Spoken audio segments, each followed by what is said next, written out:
From Lagos, the nation's commercial capital, this is the News at 10.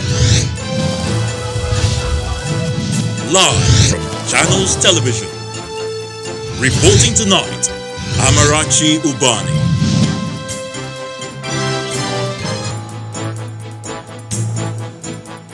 Good evening and welcome. Tonight,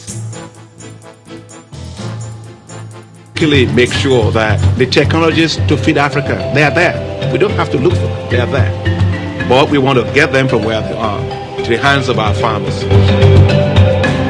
independent investigative panel set up to review reports of the African Development Bank Ethics Committee declares Dr. Akinwumi Adesina innocent of all allegations of misconduct. Federal government insists President Buhari's anti-corruption fight remains on course. Says Nigeria awaits return of $200 million from the Netherlands and Switzerland. Bauchi State Governor Bala Mohammed describes fraud allegations against him by a former House of Representatives Speaker Yakubu Dogara as fabricated lies. And the UK Prime Minister Boris Johnson warns of a second wave of coronavirus in Europe as he defends a 14-day quarantine on travellers from Spain. Plus business, news from Abuja, the FCT, and later from our studios in London. On business news tonight, fixed income dealers brace for treasury bills auction as federal government seeks more borrowing from the debt capital market. On sports news tonight, Nigerian teenage golf sensation Judicial receives invitation for next month's Ladies Scottish Open in North Berwick. And from Abuja, Accident Investigation Bureau releases final reports on the 2019 helicopter accident involving Vice President Osinbajo.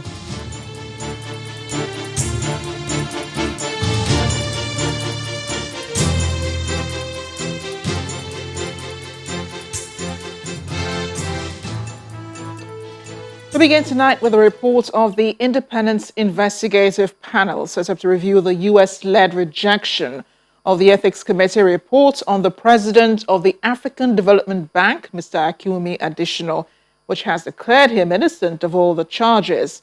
The panel, led by former Irish President Mary Robinson, says it is satisfied with the findings of the committee, paving the way for Mr. Adesina's re-election to run the multilateral lender for another 5 years. The panel described as frivolous and without merit the allegations reviewed by the bank's Ethics Committee of the Board of Directors in March. In a statement, the panel says it concurs with the Ethics Committee in its findings in respect of all the allegations against the President and finds that they were properly considered and dismissed by the committee. It has considered the President's submissions on their face and finds them consistent with his innocence and to be persuasive. Mr. Adesina was accused of favoritism, handling contracts, acquaintances, and appointing relatives to strategic positions in the bank, allegations he denied, stating that a fair, transparent, and just process would confirm his innocence. Here are some of the quotable quotes and sound bites of Dr. Adesina.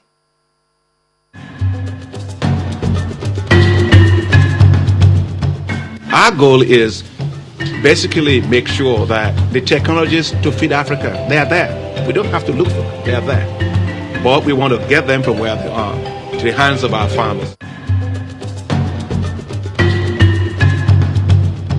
If we attracted only 1% of the global assets under management, I am fully convinced that we can close this infrastructure gap by being very, very innovative. And one thing I must say, this is the first time that all the multilateral development banks globally are getting together on one platform.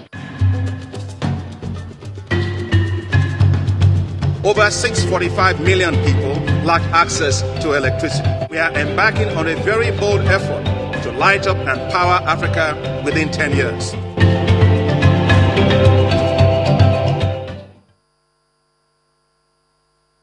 Now, the President has congratulated Mr. Adesina on his coming out unblemished by all allegations leveled against him. President Muhammadu Buhari's congratulatory message was contained in a statement in which he says the report of the probe panel is a further validation of Dr. Adesina's competence and integrity to lead the institution. The president also commended members of the independent panel who handled the review of the report of the Ethics Committee and their professionalism in rejecting support services and providing a unanimous report. The president's message reads in part, "The conclusion of the review should finally draw a curtain on the allegations that created distractions for the entire institution for a period and serve as impetus for more diligence in handling responsibilities while fueling a zeal to deliver on the promises of a greater Africa." President Buhari asks Dr. Adesina to remain steadfast, dedicated, and resolute in pursuing his noble goals for the institution, especially with the now expected second term in office, assuring him of prayers and support of Nigerians.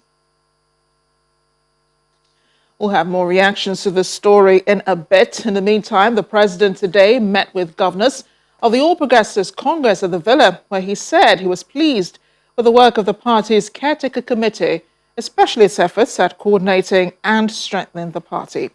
The meeting, which was held virtually, also had the chairman of the Progressives Governors Forum, Atiku Bagudu, physically present at the Villa. Others in attendance include the Vice President, Professor Yemi Oshibajo, the Secretary to the Government of the Federation, Mr. Boss Mustafa, and the Chief of Staff to the President, Professor Ibrahim Gambari. President Buhari also commended the governors over the success of the party's governorship primaries in Edo and in Ondo states.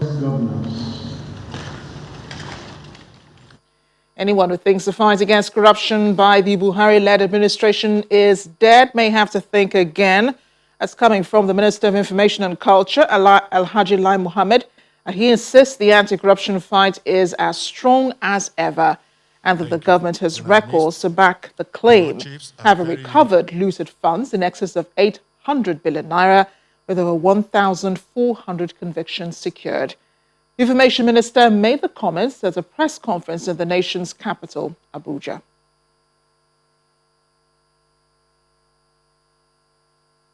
The fight against corruption, a cardinal program of this administration, is alive and well. President Muhammadu Buhari, the African Union's anti-corruption champion, who also has an impeccable reputation globally, remains the driver of the fight. And no one, not the least, the PDP, under whose watch Nigeria was looted dry, can taint its image or reverse the gains of the fight against corruption. Anyone who disagrees that the anti-corruption fight is alive and well is free to dare us.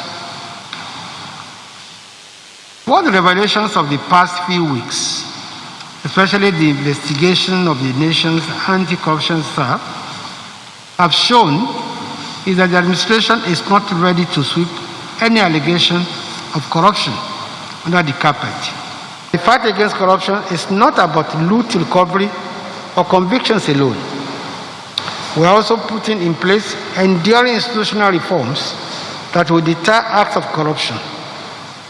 Here we are talking about the Treasury single account, the whistleblower policy, the expansion of the coverage of the integrated payroll personnel and information system, as well as the government integrated management information system, and the open government partnership and transparency portal on financial transactions, among others. In a related development, Nigeria is awaiting the return of $200 million from the Netherlands and Switzerland as part of proceeds from the oil prospecting license 245 Malibu oil deal. This is according to the Attorney General of the Federation and the Minister of Justice, Mr. Abubakar Malami, who said that the government also facilitated the recovery of $62 billion arrears from oil companies as part of the federal government's production sharing agreement. He said this while presenting a scorecard of the Ministry of Justice in the last 1 year at a forum organized for judiciary correspondents in Abuja. Bauchi State Governor Bala Mohammed has debunked all allegations leveled against him by the former Speaker of the House of Representatives, Mr. Yakubu Dogara, describing them as fabricated lies. Dogara had accused the Governor Mohammed, that is, of diverting 4.6 billion naira loan, inflating contract sums, and mismanagement of local government funds, among other claims, as grounds for his defection to the APC from the PDP. But Governor Mohammed says the former House Speaker made an unwise move. He said this while receiving members of Das, Tafabalewa and Bogoro constituency on a solidarity visit to Bauchi.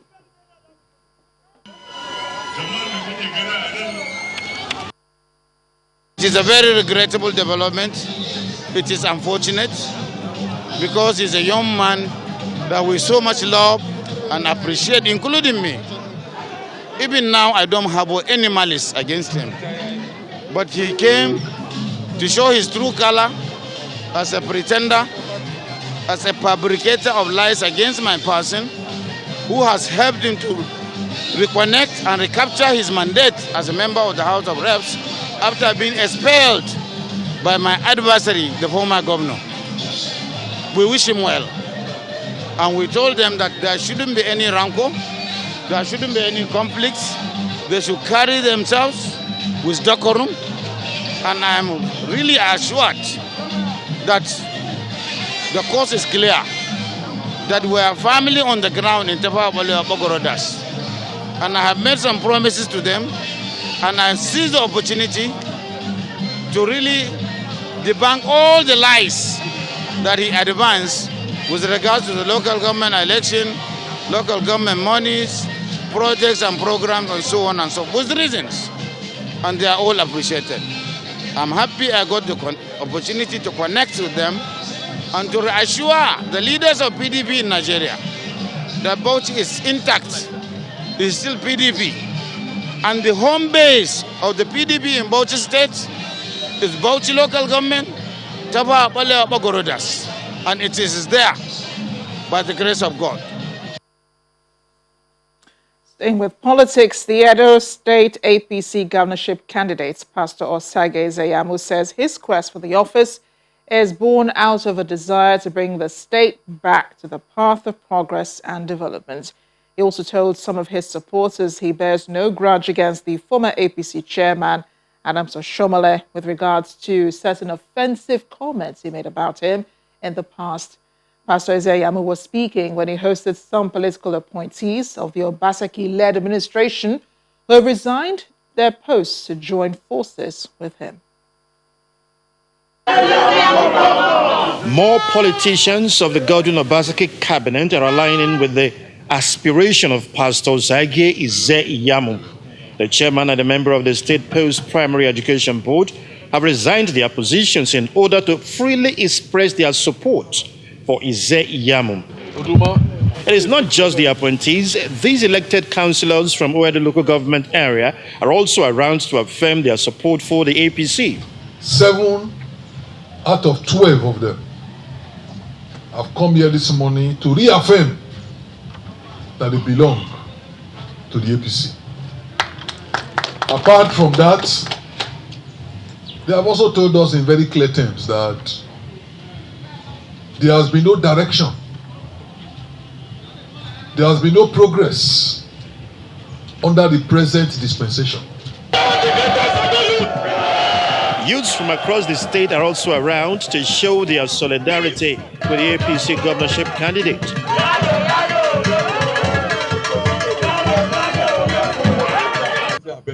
Pastor Ezeyamu utilizes the opportunity to explain his agenda for the Edo governorship race. This election is about you. Yes, sir. God bless you. Do you want to continue like this? No! Are you happy with the way things are? No! The former APC national chairman, Comrade Oshomole, tears into the governor Obaseki and faulting him on his performance. Pastor Ezeyamu, on the flip side, says those dwelling on Comrade Oshomole's previous comments about him are dwelling in the past. No matter what anybody go talk, this man work. This man work. The only thing is say he mouth the hot well. I say he mouth the hot well. Me, I suffered that before, but now they enjoy.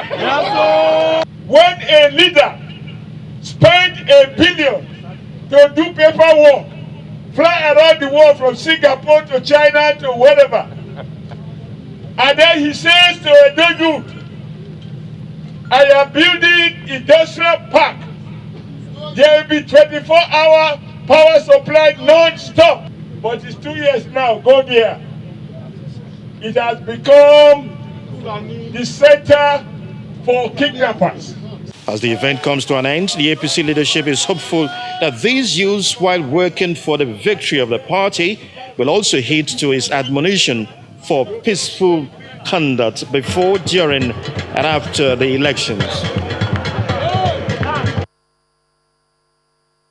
In part two, after the break, we'll have more on our lead story tonight, as we've been joined by the former Chief Economic Advisor to President Olusegun Obasanjo to speak on Dr. Akiwumi Adesina, the President of the African Development Bank's clearance by the Ethics Committee. Plus, the Minister of Works and Housing, Babatunde Fashola, appeals to Lagos residents for understanding of the partial closure of the Third Mainland Bridge. Stay with us.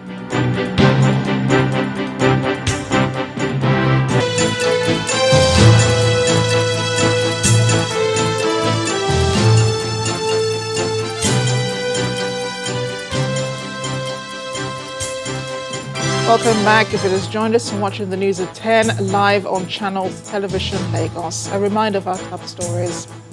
Independent investigative panel set up to review reports of the African Development Bank's Ethics Committee declares Dr. Akiwumi Adesina innocent of allegations of misconduct. Federal government assists President Buhari's anti-corruption fight remains on course, says Nigeria awaits return of $200 million from the Netherlands and Switzerland. Bauchi State Governor Bala Mohammed describes fraud allegations against him by former House of Representatives Speaker Yakubu Dogara as fabricated lies. And UK Prime Minister Boris Johnson warns of a second wave of coronavirus in Europe as he defends a 14-day quarantine on travellers from Spain. That's business, news from Abuja, the FCT, and later from our studios in London. To remember, our website, channelstv.com, has more information on our top stories and others. Subscribe and watch Channels Television's live stream on YouTube and other social media platforms using your mobile device browser, or download the Channels TV app for Android and iOS devices from their respective stores. You can also watch us via smart TV platforms on Apple TV, Android TV, Fire TV, and Roku. Staying with our lead story tonight, joining us to discuss the report of the AfDB on Dr. Akiwumi Adesina is Dr. Manus Pako. He's a former Chief Economic Advisor to former President Olusegun Obasanjo. He was also the National Coordinator of the National Poverty Eradication Program, NAPEP. Dr. Pako, thank you for joining us on the News at 10.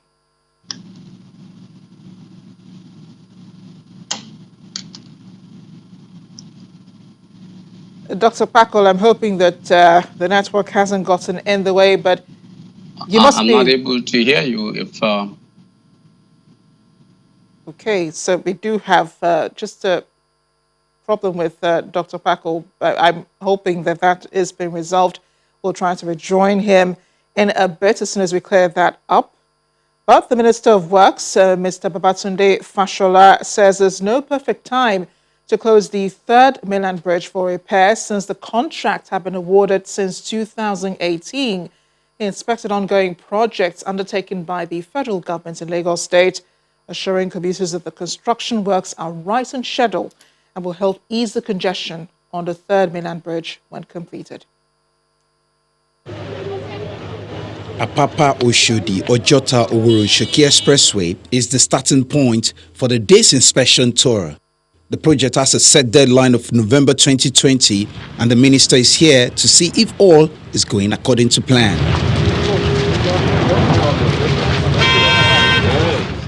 He gets the brief on the level of work carried out from different sections of the road. The minister and his team moved from that axis to the 3rd Mainland Bridge, which is partially shut for repairs. Slow, or in some cases static, the reality of commuting, especially during peak period around the construction area. This has raised some questions on why the government did not complete one before embarking on the other. This is the result of many years of work not done that we now have to deal with. And we hear you, all the residents, commuters on one hand, who say, oh, this road has not been done, this road needs attention, that road needs attention. What we are doing now is responding essentially to all of the issues that you have raised. I hear those questions, oh, why are you doing everything at the same time? We wish there was another way, really and truly. There's also the concern of the government incurring extra cost for the contract awarded in 2018. Something around 6% more that took place from 2013 to 2018. So how material is that? Material, we are going to cost it now as soon as we can have more information. The government says it will reassess its traffic management plan and manpower to free up the bottlenecks and ease the burden motorists face as construction work continues on the bridge. Dari Idowu, Channels Television News. Let's switch gears now. Linda Kigme is standing by in Abuja for more on the news at 10. Hi, Linda. Hello, Amarachi. Good to see you. The Accident Investigation Bureau has released the final report of the February 2nd, 2019 helicopter accident involving the Vice President, Professor Yemi Oshibajo in Kogi, and 3 other accidents. The AIB blames the accident on human error. The Augusta Westland helicopter conveying the Vice President and 11 others crashed in the Kaba area of Kogi State during the 2019 presidential election. The chopper, managed by Caverton Helicopter, had managed to land at the township stadium before its propeller suddenly pulled off, to the surprise of supporters of the All Progressives Congress who had gathered to welcome the Vice President. The Accident Investigation Bureau, in its preliminary report, had said the crew lost visual contact with the ground at about 50 feet, owing to dust generated when landing on a sandy area. No retreat, no surrender. That perhaps best explains the face-off between members of the House of Representatives and the Minister of Niger Delta, Godswill Akpabio, over alleged misappropriation of funds at the Niger Delta Development Commission, NDDC. The House of Representatives has officially reacted to the response by the minister over contracts awarded by the NDDC to members of the National Assembly. The House said although the response by Senator Akpabio had exonerated members of the House, it did not meet the satisfaction of the House. In a statement today, the chairman of the House Committee on Media and Public Affairs, Mr. Benjamin Kalu, says Senator Akpabio had failed to prove his allegations against the lawmakers and is expected to publish the list as instructed. The House insists it may still make good its earlier threat of approaching the courts for perjury and defamation against the minister if it was not satisfied with his response.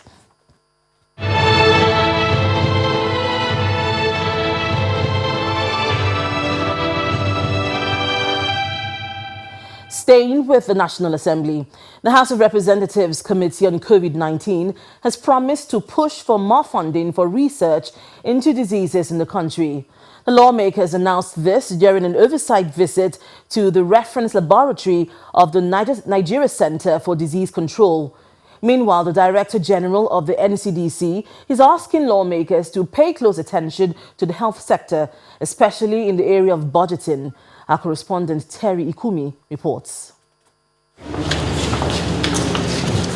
The House of Representatives Ad Hoc Committee on COVID-19, in company of the Director General of the Nigeria Center for Disease Control (NCDC), takes a tour of the reference laboratory of the agency in Kaduna, Abuja. The lab, which was set up in 2018, currently stores about 40,000 samples of COVID-19, positive and negative.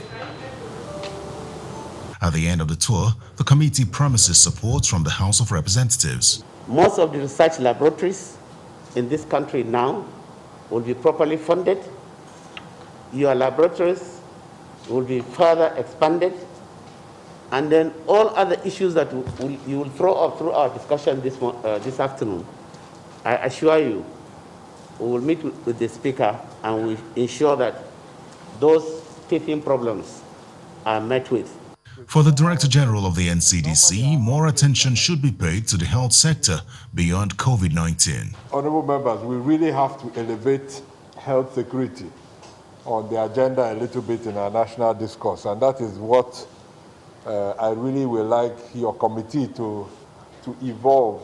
Yes, we have to deal with COVID-19 in the short term, but in the longer term, we really need to elevate the issue of health security a little bit higher.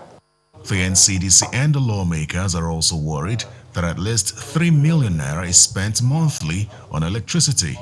These discos, they are now having special services and tariffs for estates.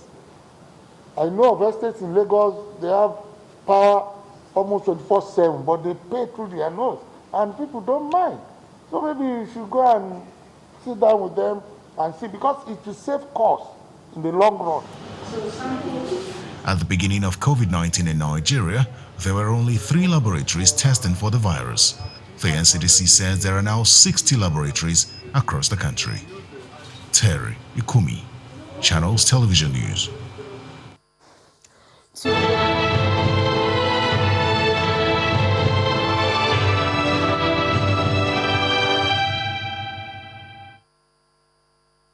To the judiciary, the hope of a former senator representing Kogi West, Senator Dino Melaye, of overturning the election of Senator Smart Adeyemi as a duly elected senator representing the senatorial district has finally been dashed.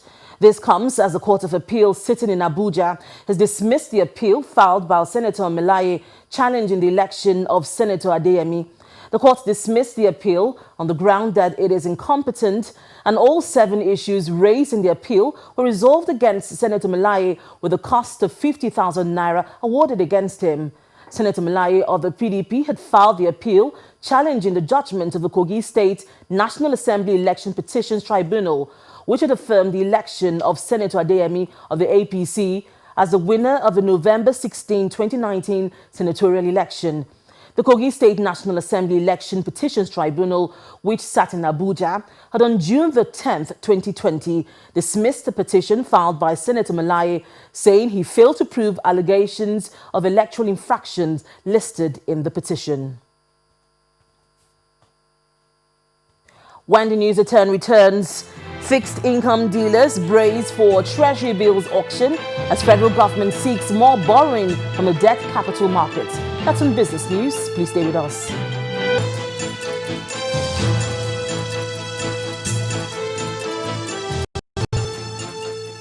Welcome back to the news at 10. A former chairman of the Pension Reform Task Team, Mr. Abdul Rashid Maina, has been released from the Kuje Correctional Center 9 months after his detention. Mr. Maina, who was arraigned before Justice Okunabang of the Federal High Court, Abuja, on the 25th of October 2019 by the Economic and Financial Crimes Commission, alongside his son, Faisal, and firm Common Imputes Property and Investment Limited, had been in detention since then, despite being granted bail by the court. Lawyer to the former pensions chairman, Mr. Ahmed Raji, who confirmed the release of his client via telephone conversation, says the ex-PRTT boss was finally released on Monday evening after completing the necessary documents to enable him regain his freedom. Justice Okunabang had on January 28, 2020, varied Mr. Maina's bail conditions following his inability to meet the bail terms granted to him on November 26, 2019, as the court reduced the bail condition from 1 billion naira to 500 million naira, with a surety in like sum who must be a serving senator, as opposed to the earlier order of producing 2 serving senators. Mr. Minor, who is charged with 12 counts bordering on money laundering, had pleaded not guilty to all the charges. Meanwhile, the Economic and Financial Crimes Commission, the EFCC, has secured the conviction of Air Vice Marshal Alkali Mohammed Mamu. Air Vice Marshal Mamu, a former Group Managing Director of the Nigerian Air Force Holding Company and Air Force Commanding Training Command, was pronounced guilty by the Court of Appeal sitting in Abuja. As followed the appellate court's reversal of his discharge and acquittal on corruption charges, as earlier pronounced by Justice Salisu Garba of the High Court of the Federal Capital Territory. In a unanimous judgment on Tuesday, the three-man panel of the appellate court convicted and sentenced Mamu to 2 years imprisonment in respect of count 2 of the 4 counts, in addition to his conviction. The court also exercises discretion by granting the respondent an option of 500,000 naira fine. Staying with the courts, the Chief Judge of the Federal High Court of Nigeria, Justice John Soho, has issued new practice directions aimed at ensuring that pre-election cases are dispensed speedily within 180 days.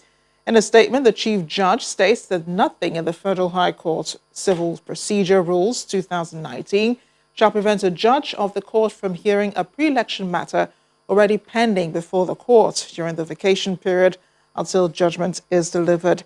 That statement adds that no petition shall be entertained against the judge of the court hearing a pre-election matter except from a party on record in such matter, and where a party on record petitions, such petitions shall be accompanied by an affidavit verifying the contents of the petition, which must be served on the judge. Also, where the petition is addressed to the Chief Judge, the proof of service of the advanced copies on all parties on record and the judge concerned shall accompany the petition.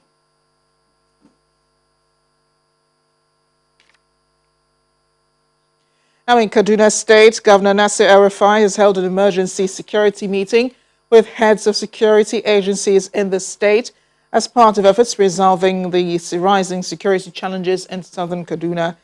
The meeting, which comes few days after many people were killed by gunmen in 4 local government areas in southern Kaduna, is to review the security situation and possibly bring lasting peace to the area. The governor explained some of the steps taken so far by his administration to ensure security of lives and property of residents of southern Kaduna, including establishing military and police formations in the area. He reiterated the need for people to live in peace with one another, irrespective of their religious and ethnic differences. A ghost town best describes images of these deserted communities in southern Kaduna following recent attacks on Zangon Kataf, Kaura, Kauru, and Jema local government areas of the state, leading to loss of lives and property. Both the Hausa Fulani tribe and the southern Kaduna natives trade blame, citing rivalry over land. These attacks are aimed at nothing less than the total takeover of the lands of the people of southern Kaduna. If at this time educated people are still thinking that a certain land belongs to them and them only, and they alone should inhabit that land, so you begin to wonder to what gain. The lingering crisis prompted this meeting by Governor Nasir El-Rufai and heads of security agencies in the states to review the security situation and proffer solution to the conflict in southern Kaduna. We will continue to invest effort in the urgent necessity to create and sustain a constituency for peace by persuading elected officials, traditional rulers, and community leaders in the affected areas to live up to their responsibilities, respect diversity, and the rule of law. We have nudged stakeholders in Kauru and Zangon Kataf local government areas on this path by meeting here severally with some of you, and will continue to do so. The commandant of Operation Safe Haven highlights reprisal attacks devoid of any ethnic cleansing as possible cause, while the deputy commissioner of police in the state believes historical acrimony fuels the crisis. There has been mistrust among the communities there because of past causes of crisis. Criminals are also involved. The communities, the aggrieved communities, they attack each other. You know, they need to resolve to embrace peace, and we'll create conducive environment for them to meet, dialogue, and resolve issues so that they can continue to live together. The Kaduna state government has placed a 24-hour curfew in the affected 4 local government areas to avert any further breakdown of law and order. The security agencies have also promised to step up efforts to end the incessant conflict in southern Kaduna, while appealing to all parties in the conflict to embrace peace and reconciliation. Staying with security in Kaduna State, the Christian Association of Nigeria says the killings and destruction in the southern part has shown that Nigeria as a nation is at war against enemies of state. The Christian body also condemned a statement credited to the presidency that the current bloodshed in the state is politically motivated and wants the federal authorities and the Kaduna state government to go into the forests where the bandits are and apprehend them. Khan is also alleging that the killers changed tactics by moving to a different village the moment they noticed the deployment of security operatives. The association adds that there is urgent need for government and security forces to walk the talk and combat raging insecurity squarely across Kaduna State and other parts of the country. In a few hours, precisely 11 p.m. of Wednesday, July 29th, to 11 p.m. of Thursday, the 30th, over 30,000 verified members of the legal profession will vote to elect a new leadership for the umbrella body, the Nigerian Bar Association. In this next report, our judiciary correspondent Shola Shoyale takes a look at the journey to electing the 30th president of the bar. It's one of the most anticipated events this year, the elections to determine who will lead the Nigerian Bar Association for the next 2 years. This year, the elections have been zoned to the west, and 3 eminently qualified senior lawyers have put themselves forward to lead the bar. There's former General Secretary of the Bar, Senior Advocate of Nigeria, Dele Adesina.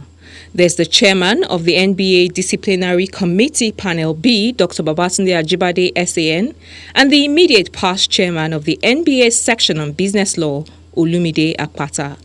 One of the issues that has dominated discussions ahead of this year's elections is the welfare of lawyers. At the recent interactive session of the Employment and Labor Lawyers Association, ELAN, here's what the candidates had to say about the issue. The members must see what they are gaining from the Bar Association. So, continuity of programs is key to arrest the drift in the welfare of lawyers. We must know how many lawyers we have in this country. We must have some idea of the nature of their practices so that when we make recommendations in relation to remuneration, in relation to even training, those recommendations will be tailored to fit the reality on the ground. Capacity building is critical because it ties in with welfare. We are knowledge merchants, that's what we sell. And if we are able to gain or access knowledge, we cannot move forward. The process leading to the elections is one that, however, continues to draw criticism from some lawyers. To instill confidence, the Electoral Committee of the NBA, led by its chairman, Taiwo Ejatawo SAN, held an interactive session Monday evening with all candidates for all offices in the forthcoming elections. The candidates had questions about the voters list, the situation room, the protocol for putting their agents in place, and most importantly, the voting portal and how secure it is against rigging. Without giving away too much details, the electoral chair promised that the process will be credible. A lot of work has gone into ensuring that all, but only legitimate votes count at the elections. All attention is now on the Electoral Committee to live up to its promises. Shola Shirley, Channels Television News. It's time to check in on the day's business news. Here's BC Adebayo.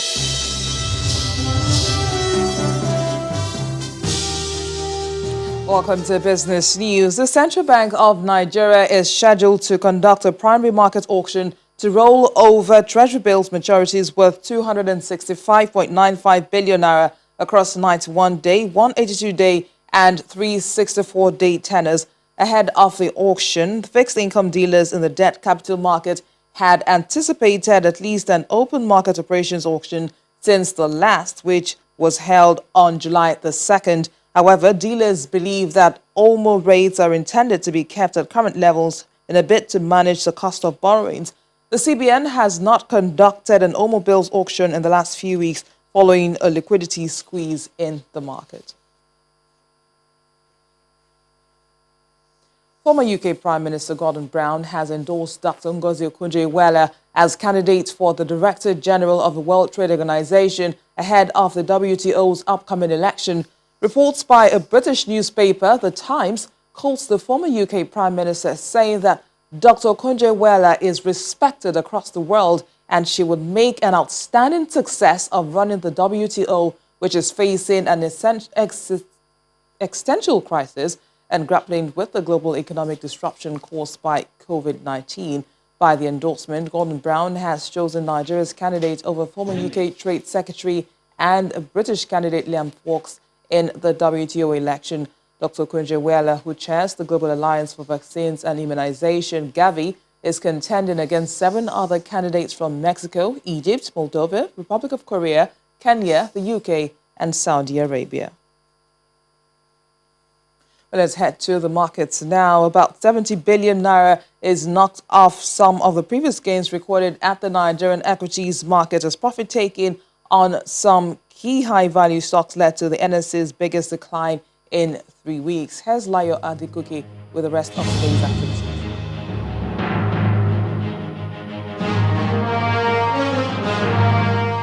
Thank you and welcome to the Stock Market Report. The rally recorded in Monday's session was short-lived, no thanks to the heavy sell-down on the share price of Seplat and Total, which dented the market's overall performance. The nearly 10% drop on the 2 oil majors contributed largely to a whopping 5.2% loss on the oil and gas counter, and that in turn pulled the all share index back by more than 0.5%. These 2 equities were not the only ones responsible for the renewed downturn at the market, as MTN Nigeria, GT Bank, as well as 13 other stocks added to the lackluster performance after investors took advantage of the recent gains on their share prices. Traders say investors were not moved by some string of earnings results released today by some mid-cap companies, as these were not enough to lift their sentiment, as you can see by the volume of shares traded today. However, they are optimistic that the next trading session would bring back the smile to the market, as more earning results are expected to reverse the loss. And that's the Stock Market Report. I'm Layo Adegoke. Thank you, Layo. And it's also a negative close for U.S. stock markets following the drop on the shares of big tech stocks on Wall Street, while investors maintain focus on the new $1 trillion coronavirus relief plan debated by the U.S. government. Let's see how that impacted other major markets around the world.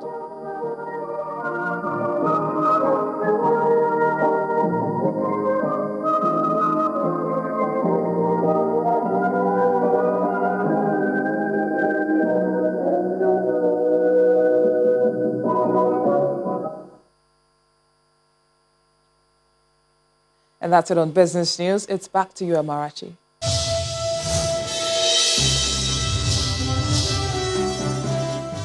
Thanks, Bissy. Still ahead on the news at 10, Nigerian teenage golf sensation Georgia Oba receives invitation for next month's ladies Scottish Open in North Berwick. We'll have more in sports news, plus more stories from our London studios and around the world in 5. Stay with us.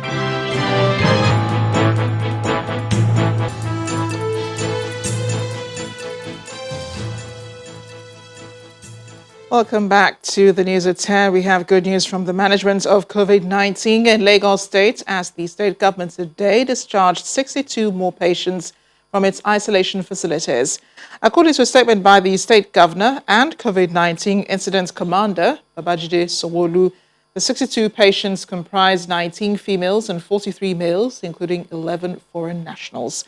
And a further breakdown shows that 22 of the patients were discharged from the Onikong Isolation Center, 10 from the Mainland Infectious Disease Hospital, Yaba, 2 from Bagada, 4 from Agidingbi, and 17 from the Lagos University Teaching Hospital, Luth. Beyond our shores now, the UK Prime Minister Boris Johnson is warning of signs of a second wave of coronavirus across Europe, defending the UK's 14-day quarantine on travellers coming from Spain. He says the government has to be swift, hinting at further action against other countries if necessary. Spain has called the UK's decision unjust, with Prime Minister Pedro Sanchez saying tourists in most regions of Spain will be safer from coronavirus than in the UK.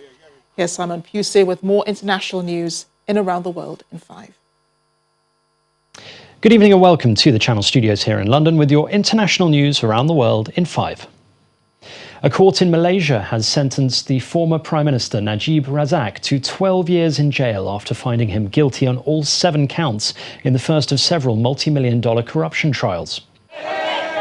Najib had denied any wrongdoing in what is considered one of the world's biggest financial frauds, in which billions of dollars were allegedly stolen from a state fund set up to promote development and tourism. The scandal sent shockwaves through Malaysia's political establishment, leading to the toppling of Najib's UMNO party, which had governed the country for 61 years. He has vowed to appeal and said he was prepared to fight to the end. New Zealand has suspended its extradition treaty with Hong Kong following a similar move from the UK, Canada and Australia in response to the new security law passed in the city. The law reduces Hong Kong's autonomy from mainland China, making it easier to punish pro-democracy protesters. China has said Hong Kong will suspend extradition treaties with Britain, Canada and Australia, adding that similar measures will be taken towards New Zealand as well in the next few days.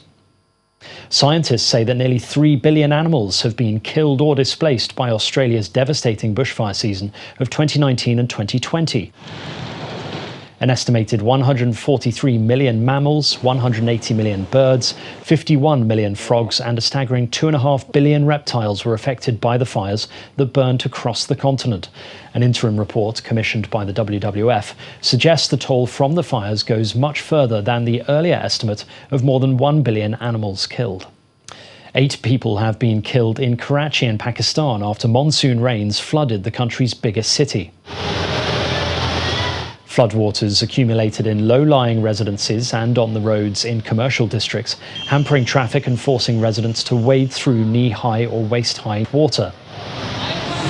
Many areas in the city were flooded after the downpour. Rescue officials said most of the deaths occurred due to electrocution. And monsoons have also hit the Bangladeshi capital Dhaka, where floods were triggered by days of heavy rains in the capital. Officials have said that hundreds of thousands in Bangladesh have been marooned and thousands of hectares of farmland submerged as floods hit the nation already grappling with coronavirus. It's thought more than 9 million people have been affected by monsoon floods in South Asia in total. Mali's President Ibrahim Boubacar Keïta has appointed a crisis cabinet to work towards a government of national unity. It came hours after a summit of West African leaders called for the swift creation of a unity administration and a fresh vote following disputed elections. The opposition coalition in Mali had earlier rejected a proposal for a national unity government, insisting the president must go. Kenya's President Uhuru Kenyatta extended a nightly curfew for 30 days to curb the spread of COVID-19 and has banned alcohol sales in restaurants for the same reason. The harsh reality, my friends, is that we are at war. Kenya has so far reported almost 18,000 cases of infection, 285 deaths from the virus. The health ministry said on Sunday it had reported 960 more cases, the biggest daily jump since the first case was confirmed in March. Iraq's Prime Minister Mustafa al-Kadhimi has appealed for calm following the death of 2 anti-government protesters during clashes with security forces in Baghdad. Protesters have been demonstrating against power cuts during a heatwave that has sent temperatures above 50 Celsius. Two protesters and a member of Iraq's semi-official High Commission for Human Rights said security forces had fired live ammunition to disperse the crowd. Prisoners have rioted in 4 Bolivian prisons after one inmate died in a suspected case of COVID-19. Prisoners were visible on the roof of the San Sebastian prison, waving Bolivian flags, holding up a cardboard coffin, and brandishing a sign that read, "We want COVID-19 tests." Bolivia has confirmed over 69,000 cases of the virus so far, with more than 2,500 deaths from the disease. And finally, while many musicians have felt isolated in lockdown, an app has changed this after inviting pianists from around the world to send in the Josh Groban song, "You Raise Me Up."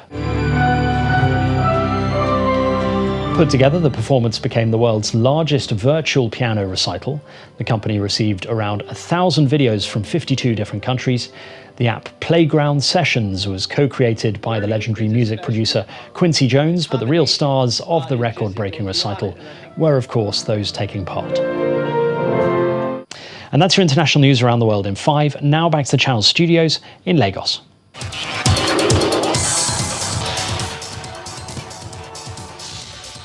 Welcome to Sports News. Nigerian teen golf sensation Georgia Obo says her invitation for next month's Ladies Scottish Open will provide her invaluable experience as she works towards becoming the first player from the country to win on the LPGA Tour. Obo is the beneficiary of one of the final 2 invites for the competition, and the 19-year-old believes her hard work is starting to pay off, that she will continue to strive to be among the best players in the world. Minister of Youth and Sports Development Sunday Dare has assured that the national sports industry policy will stand the test of time after he received a draft document in Abuja today. The minister says the policy will proffer solutions to key issues such as infrastructure, investment, and incentives. He adds that the policy will be unveiled to the general public and the National Council of Sports for feedback before it will be presented to the Federal Executive Council for approval.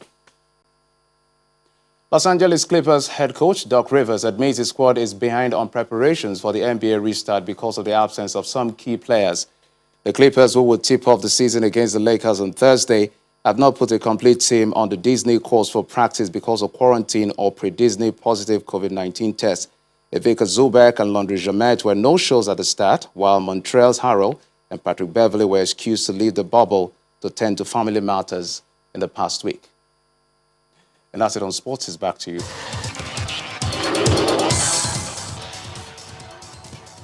And the main news again, the independent investigative panel set to review report of the African Development Bank Ethics Committee today declared Dr. Akiwumi Additional innocent of allegations of misconduct. That's it on the news at 10 tonight. Thank you for watching. I'm Amarachi Obani. Good night.